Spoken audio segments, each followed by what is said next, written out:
To look through those are the Financial Times political correspondent Laura Hughes and the journalist Benedict Spence. Welcome to you both. Well, let's start briefly on the Today programme.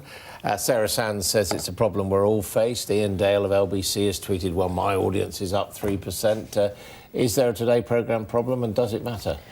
I mean, I think there clearly is. It's something that lots of people are talking about. Does it matter? I don't think it does. The BBC doesn't have a divine right to an audience of any size.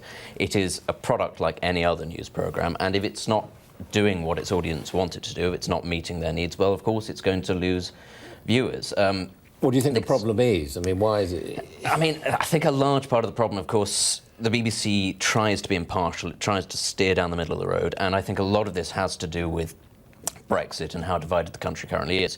It doesn't take very long scrolling through the internet to find examples of people saying the BBC is biased in this view and the BBC is biased in that one. It comes all sorts of other people do as well, but the BBC, especially because it tries so hard to push itself as being balanced and fair, and everybody then piles in and says, but you're biased, you're this, you're that.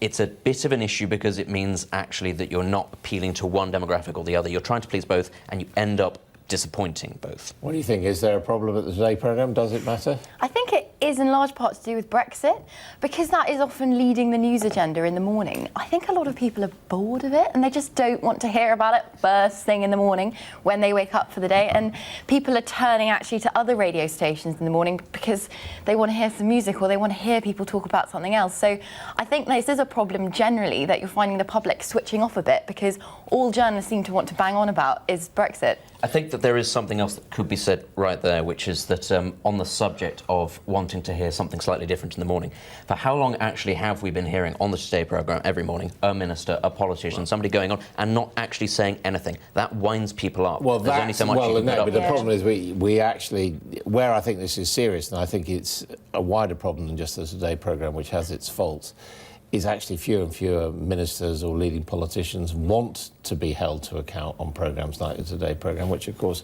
undermines what they're there for. And then it is boring to listen to a minister churn out pre-prepared lines. Or not a minister and by a spokesman or something. Yeah, if you don't have big heavy hitters on in your show in the morning, people are less likely to listen to it. Other newspapers and media organisations are less likely to follow the comments that they've made. Less stories are coming from it. I feel like I write a lot less stories, you know, minister said on the Today programme. So yeah, I think maybe there is a general mood against Brexit and against politicians either not appearing or them just churning out the same old lines. Now, Stephen Bush sometimes comes on this programme, journalist I admire. He's gone all out. He says Jeremy Corbyn is going to win the next election, and really that'll be down to the Tories making a mess of it, and people don't really care about what happens to a minority like the Jews.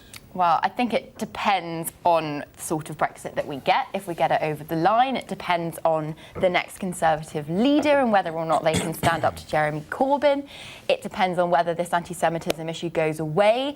Sometimes the public have a short-term memory when it comes to these issues, and how much will they actually be thinking about it when it comes to vote in a few years' time or whenever that election could be.